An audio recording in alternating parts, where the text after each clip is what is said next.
오늘 우리에게 주신 하나님의 말씀은 구약 성경에서 봅니다. 구약 성경 293쪽 신명기 21장 1절로 9절 말씀을 장성 목사가 풀어서 번역한 연역본으로 봉독합니다. 여러분들 필히 나중에 다른 역본들과 대조해 보시면 그 미묘한 차이를 느끼고 아마도 연역본을 여러분들이 좋아하시리라고 생각되어집니다. 봉독합니다. 내 하나님 야훼께서 내게 주어 얻게 하시는 땅에서 혹시 피살된 주검이 들에 엎드러진 것을 발견하고 그 쳐 죽인 자가 누구인지 알지 못하거든 너는 너의 장로들과 재판장들이 나가서 그 피살된 곳에서 범주에 있는 각 성읍과의 거리를 잴 것이요 그 피살된 곳에서 제일 가까운 성읍 곧 그 성읍의 장로들이 아직 부리우지 아니하고 멍에를 매지 아니한 암송아지를 취하여 성읍의 장로들이 물이 항상 흐르고 갈지도 심지도 못하는 외진 골짜기로 그 암송아지를 끌고 가서 그 골짜기에서 그 암송아지의 목을 꺾을 것이요 내 자손인 제사장들도 그리로 올지니 그들은 내 하나님 야훼께서 택하사 자기를 섬기게 하시며 또 야훼 이름으로 축복하게 하신 자라. 모든 분쟁과 모든 논쟁과 모든 분쟁이 그들의 말대로 판결될 것이니라.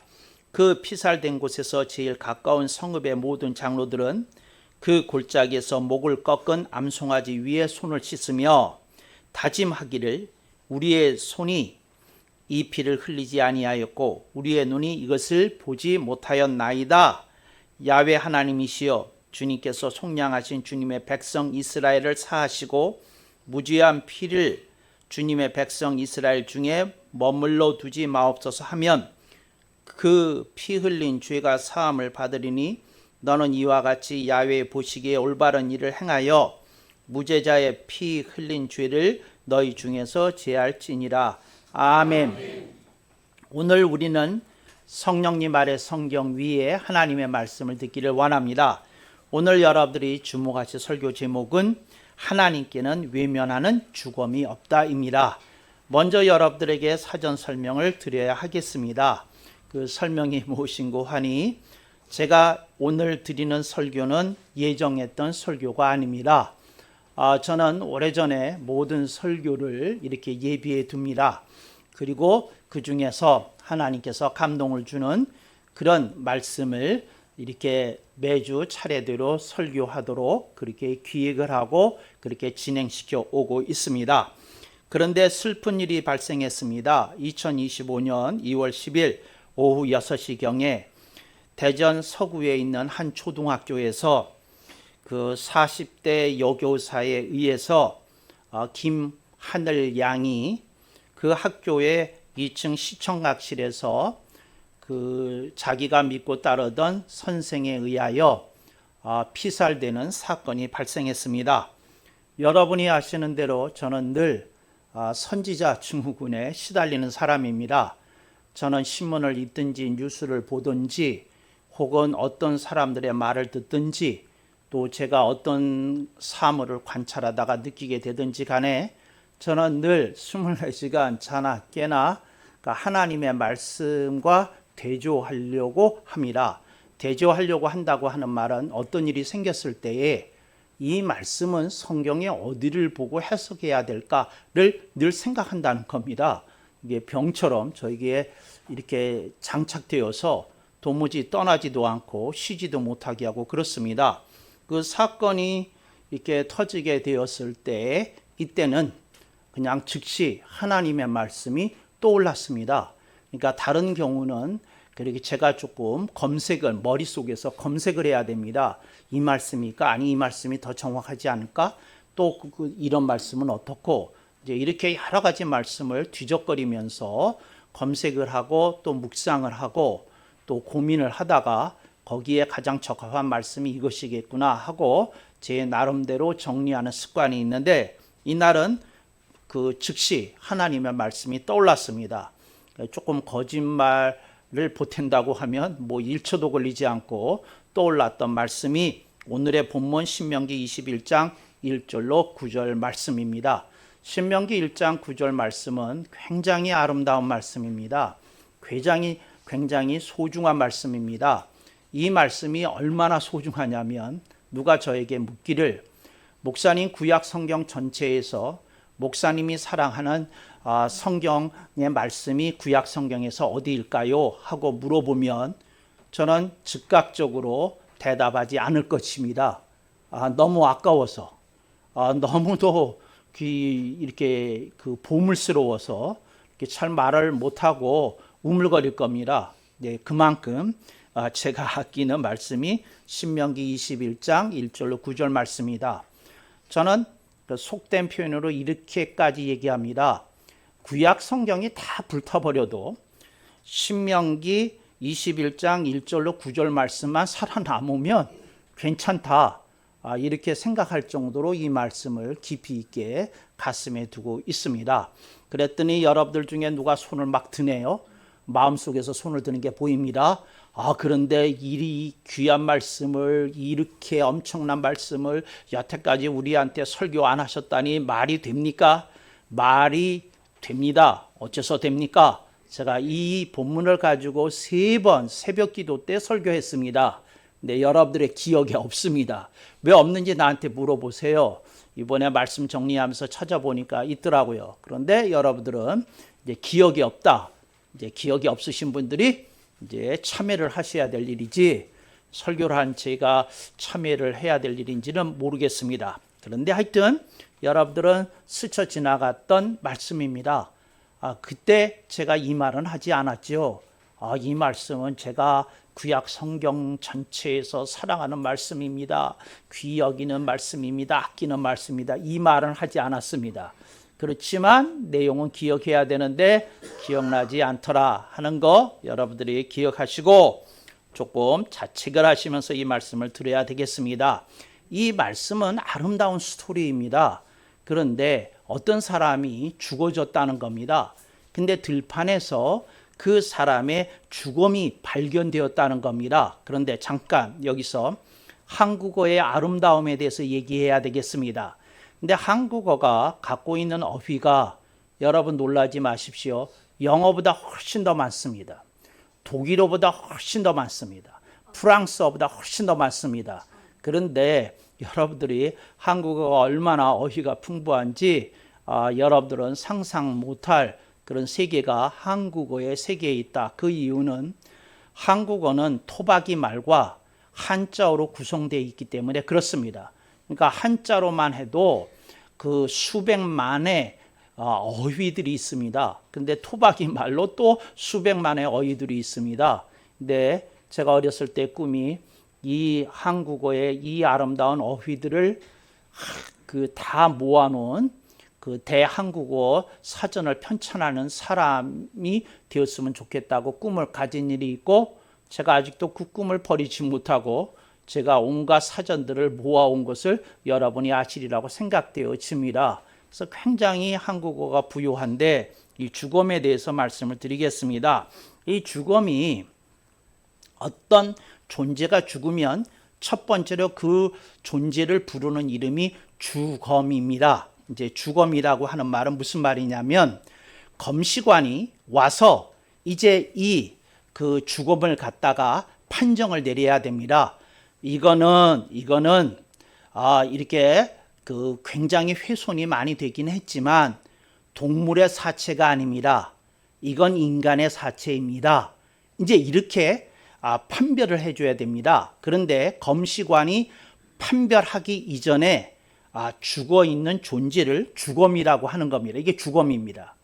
그래서 검시관이 판별을 내리기를 이건 사람입니다. 이건 여자입니다. 한 30대로 보입니다. 뭐 이렇게 판결을 내리면 그 다음에 이제 주검에서 죽은 이로 돌아가게 되는 겁니다. 주검을 영어로 the dead이라고 얘기합니다. the dead. 그러니까 관사더를 붙여서 dead, 그리고 이제 주검이라고 얘기를 합니다. 그리고 검시관이 이건 사람인데 어떠한 연령대의 사람이요 하고 이렇게 이제 판정을 내리게 되면 그 사람은 죽으니 영어로 말하면 dead person이 되는 겁니다. 상태, 펄슨이 돼요. 그 다음에 그 죽은 이의 상태에서 이제 결정을 내려야 됩니다. 그래서 그 가족들이 이 죽음은 이제 이 죽은 사람은 이제 연세대학교에 연세대학교 병원에 이제 해부용으로 쓰도록 우리가 기증을 하겠습니다. 그러면 의구가 됩니다. 메디컬 바디. 그러니까 의사들에게 넘겨주는 몸이 되는 겁니다. 또 혹은 우리는 장례를 치르겠습니다. 그리고 장례식장에서 인수하도록 하면 그때부터 그 죽음은 영구라고 불려지게 됩니다. 그러니까 여러분들이 이렇게 그 똑같은 죽음인데 이제 의구가 되기도 하고 영구가 되기도 하고 죽음에서 죽은이 된다 그런 겁니다. 그러면서 이제 어떤 사람이 완전히 의구나 영구가 되기 전에 이제 검시관이 판정을 내리게 되면 이제 죽은 몸이 되게 됩니다. 이걸 영어로는 dead body, 이제 죽은 몸이 되는 거죠. 그래서 여러분들이 이제 죽음이라는 말을 성경에서 혹시 보시게 되면 이건 이제 판정이 나야 되는 상태에 죽은 존재다 하는 것을 여러분이 아실 수 있기를 바랍니다. 그래서 근데 죽음이 있는 것을 발견했어요. 그랬더니 이스라엘에서는 이 검시관의 역할을 누가 했는고 하니 제사장들이 했습니다. 그래서 성전에다 연락을 해서 제사장들을 불러오게 됩니다. 그러면 그 제사장들이 이제 와서 이 시신에 대해서 이제 판정을 내리게 되는 것이지요. 이거 사람 맞습니다. 여성이네요. 우리가 이렇게 얼핏 살펴봤더니 한 40대, 50대 여성으로 보이네요. 뭐 이제 이렇게 얘기를 합니다. 네, 이렇게 얘기를 하는데 그렇게 되면 그 다음부터 이제 복잡한 프로세스가 열려지게 됩니다. 어떻게 열려지게 되는고 하니 여기서 가장 가까운 마을이 어디요? 하고 이제 재기 시작하는 겁니다. 그래서 A라는 말은 여기서부터 한 5km 떨어져 있습니다. B는 3km 떨어져 있습니다. C는 1km 떨어져 있습니다. 그러면 가장 가까운 마을이 이 죽음을 처리하는 책임을 떠안게 되는 겁니다. 그러면 이제 그쪽으로 가서 그쪽의 장로들을 데려오게 되는 겁니다. 이 죽음이 이곳에서 발견되었는데 여기서 가장 가까운 마을이 당신들 마을이요. 당신들 장로들이 이것을 처리하시오. 그럽니다. 그랬더니 봤더니 이 사람이 피살된 사람이에요. 그러니까 피살됐다는 건 무슨 말입니까? 억울하게 죽었다는 말이죠. 한이 맺혔다는 것이죠. 정말 그 안타까운 사연이 그 속에 담겨 있다는 얘기죠.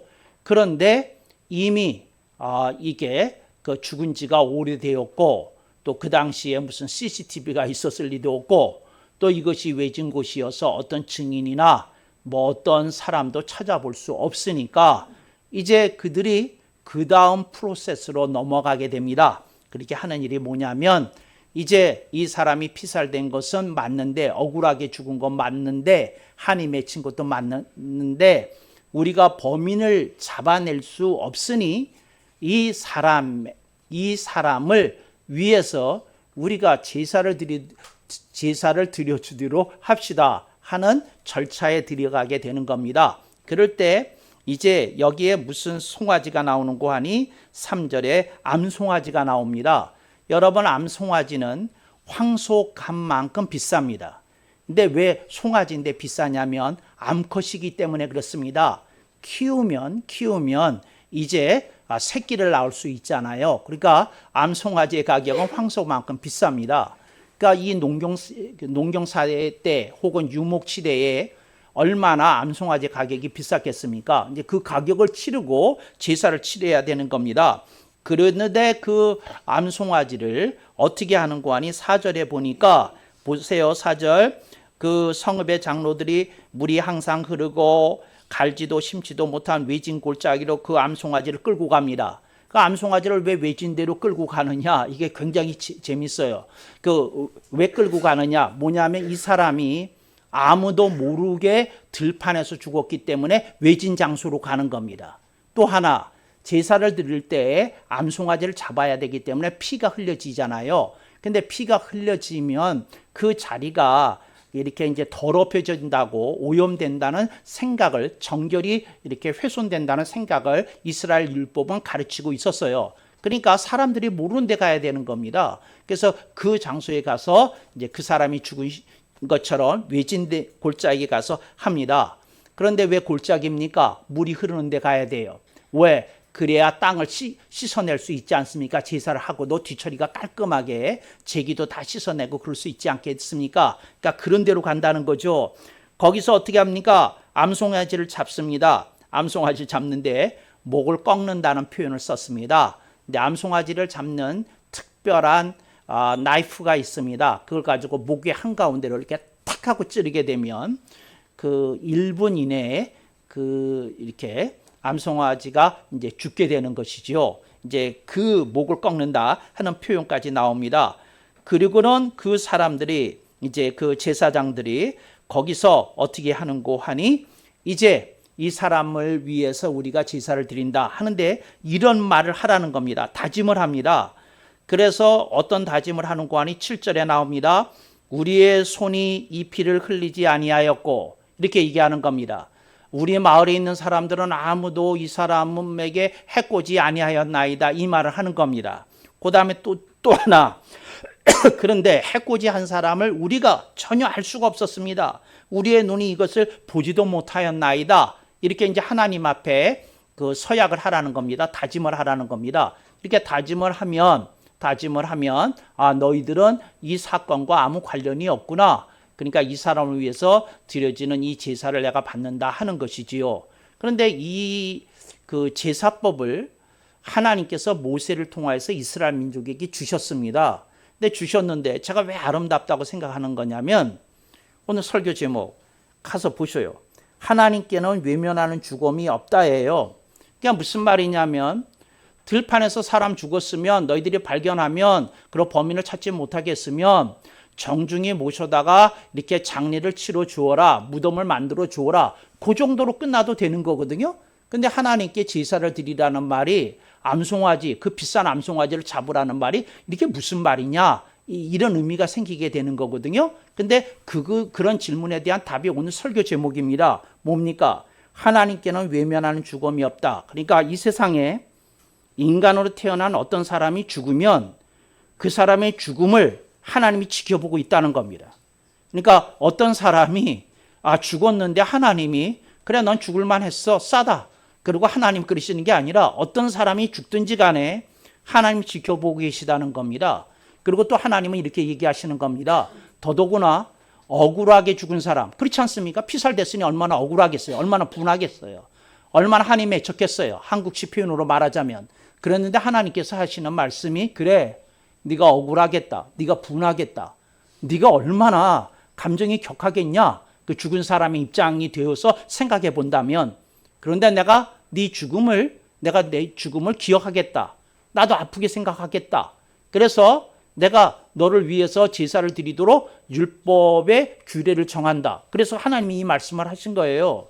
그런데 이 규례를 왜 하나님이 주셨냐면, 제가 말씀드리잖아요. 하나님께는 외면하는 죽음이 없다고. 그러니까 하나님이 어떤 사람이 죽으면 다 지켜보고 계시다는 거예요. 이게 우리 하나님입니다. 제가 기독교를 좋아하는 이유가, 제가 기독교를 사랑하는 이유가, 제가 복음을 좋아하고 사랑하는 이유가 바로 여기에 있는 거예요. 어떤 사람의 죽음도 하나님은 외면하시지 않는다는 겁니다. 이게 기독교고 이게 복음입니다. 이게 하나님의 사랑이고 하나님의 의로우심이고 하나님의 정의로우심입니다. 저는 여기에 그냥 반해버리는 거죠. 하나님이 이런 하나님이시구나.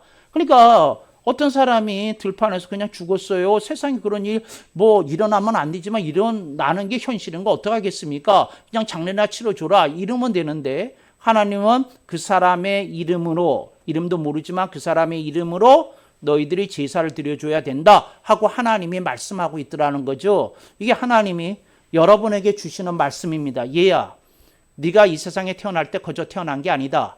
나는 네가 이 세상에 오도록 한 창조주 야훼 하나님이다, 이렇게 말씀하신다는 거죠. 그리고 그 하시는 말씀이, 네가 이 세상에서 언젠가는 죽을 날이 올 거다. 그런데 네가 죽을 때 내가 네 죽음 그 끝까지 내가 지켜볼 것이다. 그런데 네가 혹시 불의하게 부당한 일로 네가 죽게 되면 내가 네 그 죽음을 아파할 거다. 이 말씀을 하는 거예요. 아파하시는 거예요. 하나님이 괴로워하시는 거예요. 하나님이 그걸 못 견뎌 하시는 거예요. 그러니까 제사를 드려서 하나님도 정말 그 사람에 대한 그 사랑을 이렇게 표현하고 계시는 것이죠. 이게 하나님이십니다. 이게 우리가 믿는 야훼 하나님이고 이게 그리스도를 보내신 하나님의 사랑입니다. 이걸 이제 우리가 이런 걸 만나게 되는 거죠. 그러니까 여러분들이 언제든지 인생을 살 때 아무리 괴롭고 힘차고 벅차도 여러분 자살 꿈도 꾸지 마세요. 하나님 얼마나 가슴 아파하시는 때 자살을 꿈꿉니까? 안 됩니다.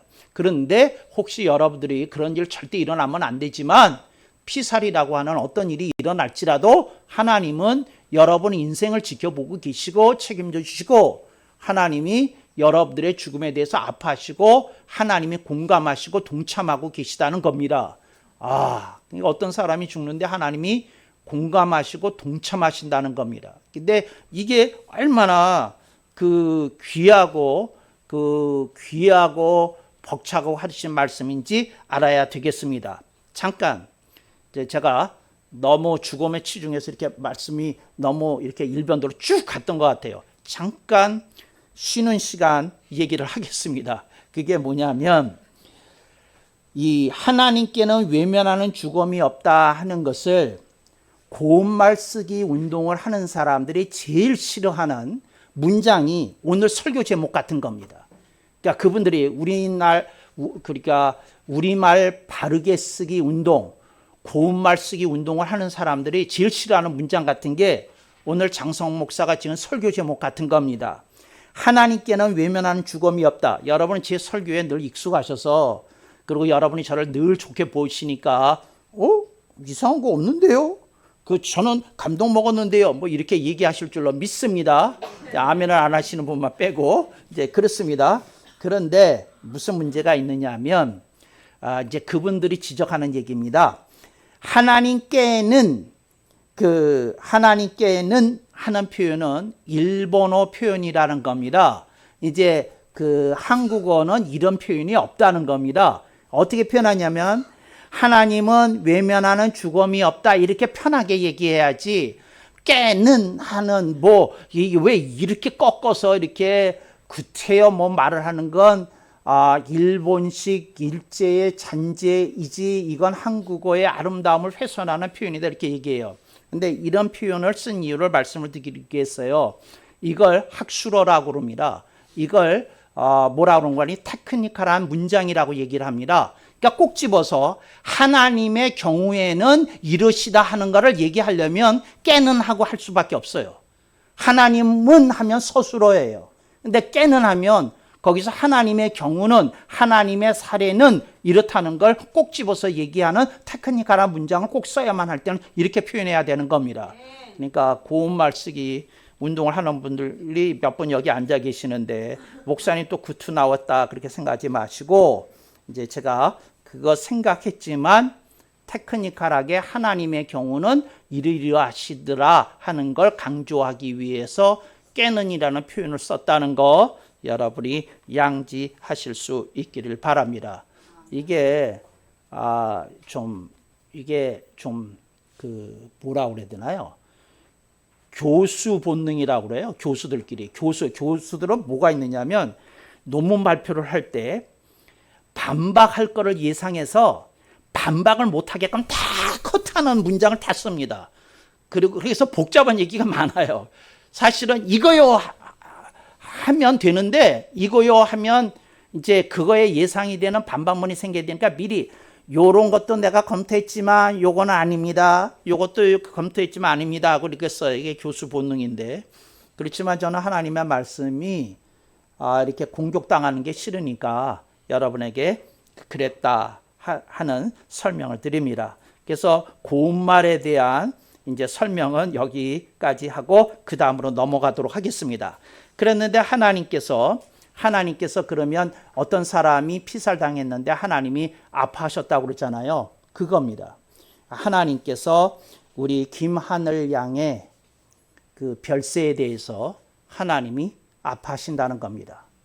하나님이 이게 굉장히 사무치게 아파하신다는 겁니다. 하나님이 거저 보고 계시는 게 아니다. 하나님이 이걸 그냥 어떻게 이렇게 두 가지 단어로 표현할 수 있을 것 같아요. 하나님도 이 사건을 참담하게 여기신다. 하나님도 처절한 심정이시다. 그러니까 하나님도 참담하다. 어떤 사람이 피살됐다 그러면 참담해 하십니다. 그러니까 처절해 하십니다. 근데 그것을 만나게 되는 구절이 오늘 구약에서 만나게 되는 아름다운 복음 신명기 21장 1절로 9절 말씀이더라 하는 겁니다. 이게 이렇게 아름다워요. 하나님이. 그러니까 하나님이 그냥 어떤 사람이 참담한 일을 당했는데 참담하다고 말씀하고 있는 중입니다. 어떤 사람이 처절한 일을 당했는데 하나님 당신도 처절하다고 말씀하고 있는 중이라는 겁니다. 그래서 저는 하나님께 반했어요. 구약 성경 읽다가. 근데 이런 구절이 군데군데 있습니다. 그런데 성경을 깊게 읽지 못하는 사람은 이런 보석 같은 구절들 찾아내지 못하고 음미하지 못해서 놓쳐버려서 그렇지, 이런 것을 구약 성경에 만나버리면 그냥 하나님께 입덕하고 맙니다. 그냥 하나님께 그냥 딱 입덕이 돼가지고 그냥 뭐 반해서 그냥 미쳐버리는 겁니다. 정말이에요. 미쳐버리는 그 많은 겁니다. 제가 이영희 사모님 만나기 전까지는 제가 하나님께 얼마나 입덕했는지 저는 그 총각으로 살 생각도 했다니까요. 그런데 사모님 만나서 얘기가 달라졌지만, 근데 하여튼 뭐라고요? 그냥 웃지도 않고, 웃으라고 할 때는 좀 웃어야지. 근데 하여튼 입덕을 좀 해야 됩니다. 근데 하나님께 입덕을 하게 되면 그 하나님만 보입니다. 그러니까 무슨 말이냐면 어떤 사람이 골통품에 입덕하면 골통품만 보여요. 정말이에요. 어떤 사람이 당구에 입덕하면 길거리에 지나가는 머리통이 전부 다 당구알로 보입니다. 여기다 시내를 줘서 이렇게 까면 이렇게 탁 치겠지, 이렇게 보입니다. 정말이에요. 이러니까요. 제 친구 중에 한 놈이 그런 놈이 있었어요. 뭐냐면 당구에 얼마나 미쳤는지, 그 고등학생인데, 그런데 이렇게 높은 데 올라가서 길거리 지나가는 사람이 이렇게 봐요. 그래서 뭐 하냐 그랬더니 지금 당구 연습하고 있대요. 그래서 그 친구 얘기예요. 그 친구 얘기가 뭐라고 얘기를 하느냐면, 당구는 딱 돌의 모양을 봤을 때 각도가 보여야 된대요. 이렇게 치면 되겠구나 하면 이제 그 당구 선수인데, 이걸 이렇게 해서 해야 될까 저렇게 될다가 그거 안 보이면 안 된다는 거예요. 그래서 그 옥상에 올라가서 길거리 지나가는 사람들 보면서 이렇게 각도를 재고 있어요. 그래서 근데 하여튼 여러분 그 뚜리 쿠션을 치는 걸 이제 그 친구는 좋아했는데, 하여튼 입덕하게 되면 그런 일이 벌어지게 됩니다. 그러니까 자나깨나 하나님에 입덕하게 되면 생각나는 게 하나님밖에 없다니까요. 하나님 말씀이 입덕하게 되면 자나깨나 하나님 말씀밖에 생각나는 게 없다니까요. 정말 이 하나님 말씀 미치게 좋습니다. 그런데 여기 보면 정말 그 하나님께 반하게 되는 그 장면이 있어요. 그 장면이 뭐냐? 여기 여러분 여기 조금 내려가 봐야 되겠습니다. 7절에 보면 그 이렇게 마지막 절에 뭐냐면 읽어보겠습니다. 7절이 아니라 8절이 되겠습니다. 8절에 보면 8절 그냥 읽겠습니다. 야훼 하나님이시여 주님께서 총량하신 주님의 백성 이스라엘 사하시고 무지한 피를 주님의 백성 이스라엘 중에 머물러 두지 마옵소서 하면 그 피 흘린 죄가 사함을 받으리니. 그러니까 이게 참 묘한 말이에요. 그 피 흘린 죄라고 그랬잖아요. 피 흘린 죄라고 그랬잖아요. 근데 잡아요. 그 피 흘린 죄는 누가 지은 거예요? 가해자가 지은 거지. 그렇잖아요. 근데 가해자는 지금 누군지 모르잖아요.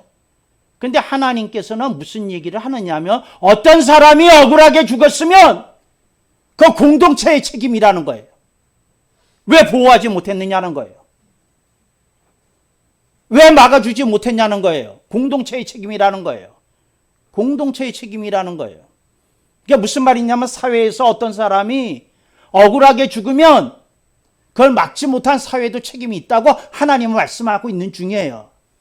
그게 무슨 말이냐면 가해자만 잡아서 처벌하면 끝나는 문제가 아니라 그 가해자가 가해하도록 이렇게 허락이 된 환경 자체가 문제라는 거예요. 문제라는 거예요. 그게 무슨 말이냐면 마약 사범만 문제가 아니라 마약 사범들이 활개치게 돌아가게 한 사법 시스템에, 공권력에, 또 그걸 제대로 교육하지 못한 사회의, 학교의 책임이 있다는 거예요. 공동체의 죄라고 얘기하는 거예요. 어떤 사람이 죽었다, 억울하게 죽었다, 그건 공동체의 죄다, 이 얘기 하시는 거예요. 이게 기독교의 위대함이에요. 모든 다른 종교는 죄는 개인화 시켰어요. 죄를 지은 사람이 책임져야 될 일이라고 생각을 해요. 기독교만 달라요. 기독교는 어떤 억울한 피해자가 발생했으면 공동체가 책임을 져야 된다는 거예요. 그래서 그 공동체가 움직여서 다시는 이런 일이 생기지 않게끔 어떻게 해야 된다는 거죠. 근데 그렇게 하지 않으면 안 된다. 그래서 그런 거룩한 다짐을 제사를 통해서 확인을 하고 너희들이 후속 조치를 하고, 그러니까 무슨 말이냐면 소 있고 외양간이라도 고쳐서 다시는 소가 도망가지 못하게 하라는 뜻입니다. 이게 기독교 정신이에요. 비판하는 사람들 소 있고 외양간 고친다고 흉보지만 제가 봤을 때 소 잃으면 즉시 외양간 고쳐야 되는 거예요. 뭔 소리예요? 튼튼하게 해야지. 여러분들이 삶 속에서 어떤 일이 생겼을 때 그걸 알아야 돼요. 사회가 나빠지고 있다. 공동체가 책임져야 돼요. 대한민국이 이렇게 극렬한 좌우 분열이 일어났다. 공동체가 책임져야 되는 거예요. 어찌됐든. 그러니까 여러분들이 우리 모두에게 책임이 있다니까.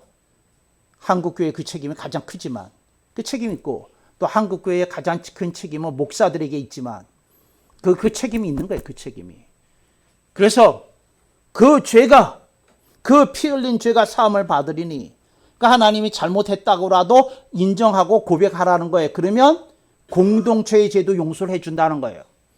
지금 여기서 여러분이 기억할 거는 이 본문에서 가해자는 등장하지 않고 있어요.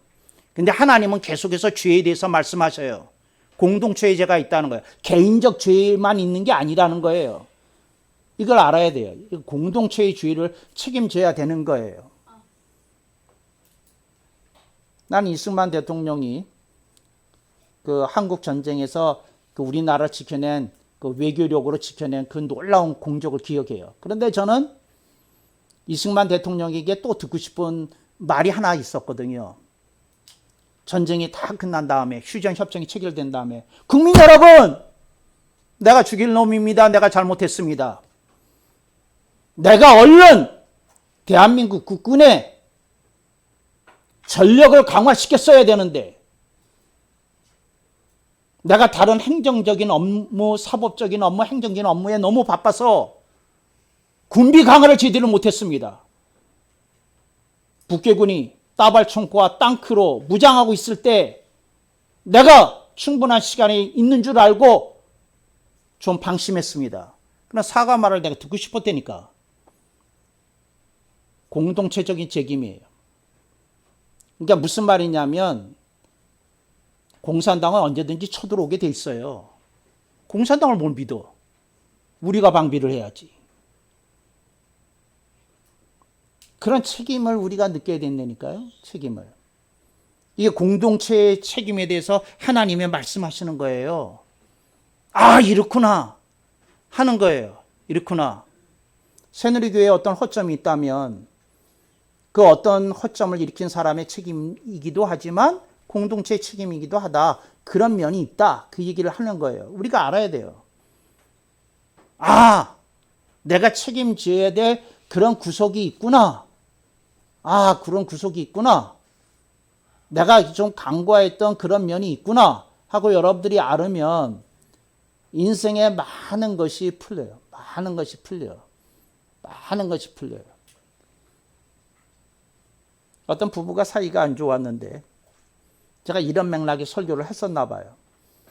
근데 깨달음이 남편에게 왔어요. 어떤 게 왔냐면, 아, 저 사람이 저렇게 맛없이 반찬을 해주는 건 내가 사랑을 안 줘서 그렇구나. 그래서 사랑을 듬뿍듬뿍 줬더니 반찬이 좋아지기 시작하더래요. 근데 맨날 남편은 그 어디 가서 그런 얘기 했거든. 아, 정말 요리 못하는 여자하고 사는 남자의 고통을 너희들이 알아. 뭐 이딴 소리를 했다는 거예요. 근데 그분이 제 설교를 듣는데 뜨끔하게 어떤 맥락이 열렸대. 아, 내가 책임져야 될 면도 있구나. 그래서 그 다음부터 두 가지를 바꿨대요. 뭐냐면 모든 음식을 맛있게 먹고 그 다음에 모든 음식에 대해서 칭찬하고 감사하는 말을 했더니 반찬이 점점 좋아지더래. 주여 아멘 하는 자만 복을 받을지어다. 여러분이 어떤 맥락에 대해서 좀 생각해 봐야 될 측면이 있는 거예요. 무슨 말이냐면 상대방이 책임져야 될 몫이 있어. 그러나 내 몫도 있다고. 내 몫도. 근데 그걸 좀 봐야 된다고 하나님은 이 구절을 통해서 우리에게 이렇게 연역법적으로 우리들에게 가르쳐 주시는 거예요. 여러분들이 그걸 좀 봐야 돼요. 아, 인생에 내가 책임져야 될 몫이 내가 생각하는 것보다 조금 더 있을 수 있겠구나. 이걸 깨달아야 되는 거예요. 깨달아야 되는 거예요. 다시 돌아가서 이제 설교의 3부예요. 무슨 말이냐면 9절 보겠습니다. 너는 이와 같이 야훼 보시기에 올바른 일을 행하여 무죄자의 피 흘린 죄를 너희 중에서 지할지니라. 무죄자의 피 흘린 죄를 너희 중에서 지할지니라 하는 말은 뭐냐면 너희들이 공동체적 죄가 있다는 걸 인식하고 너희들이 서 있는 사회 구성으로서 너희 서 있는 자리에서 너희들이 해야 할 바를 해야 된다는 거죠. 여러분, 김하늘 양의 가족에게 필요한 게 뭐이겠습니까? 위로죠.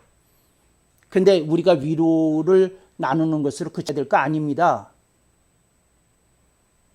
혹여나 다시는 이런 일이 발생하지 않도록 우리가 할 수 있는 일이 무엇인가에 대해서 고민해야 되는 것도 사실이라는 겁니다.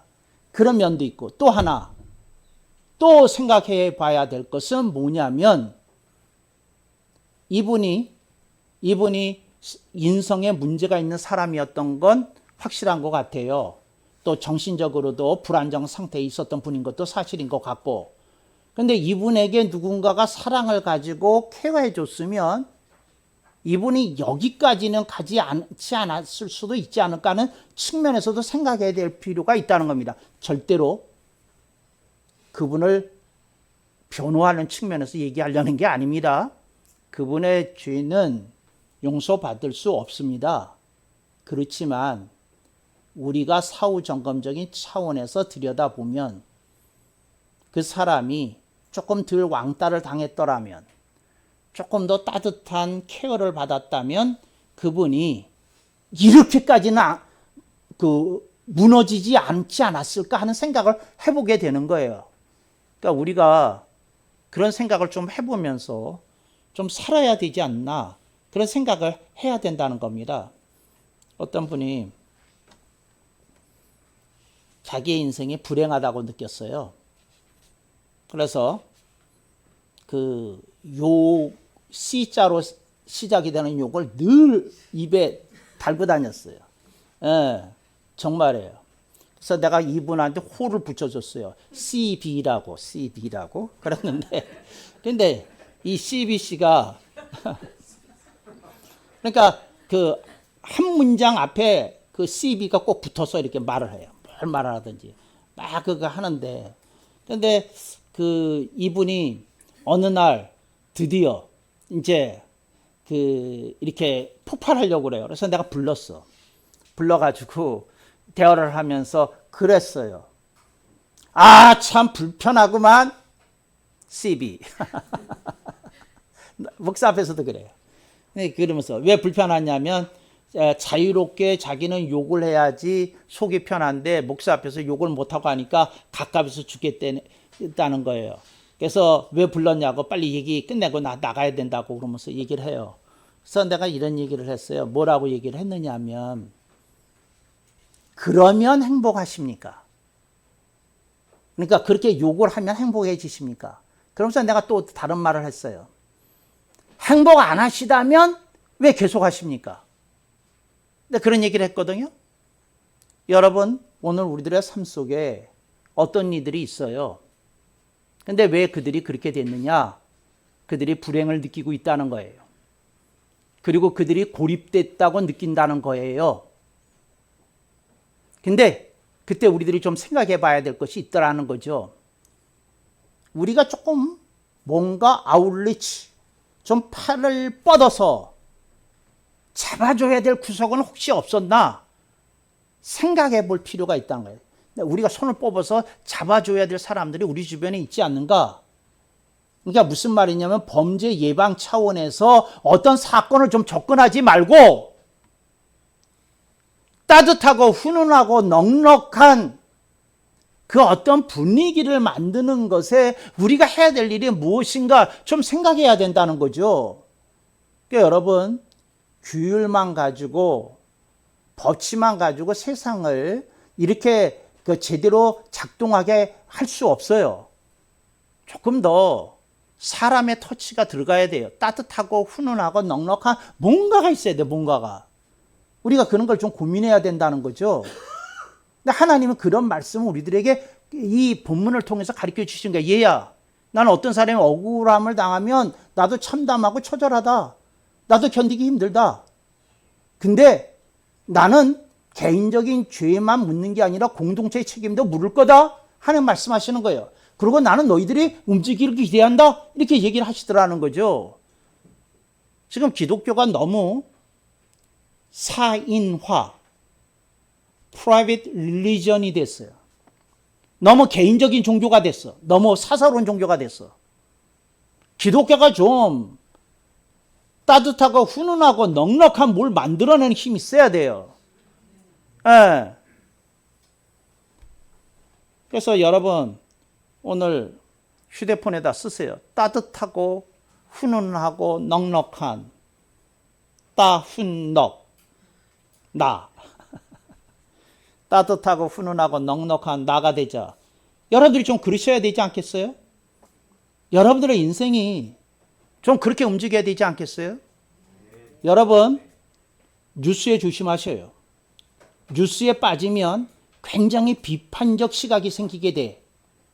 근데 복음을 만나야 따뜻하고 훈훈하고 넉넉한 아웃리치를 하는 사람이 된다고요. 그런 복음이 저를 기독교에 입덕하게 만들었어요. 그런 복음이 저를 하나님, 예수님, 성령께 입덕하게 만들었어요. 그 복음이 저를 오늘도 미치게 해요. 와, 이런 복음이라니. 정말 믿을만 하지 않아요? 이거 정말 너무 이렇게 뭐라고 해야 되나. 살만나는 세상은 기독교 없이 될 수 없다는 걸 다시 한번 일깨워주지 않아요? 살만나는 세상을 만드는 따뜻하고 훈훈한 넉넉한 새누리 공동체가 되시기를 축복합니다. 아멘 억만 번.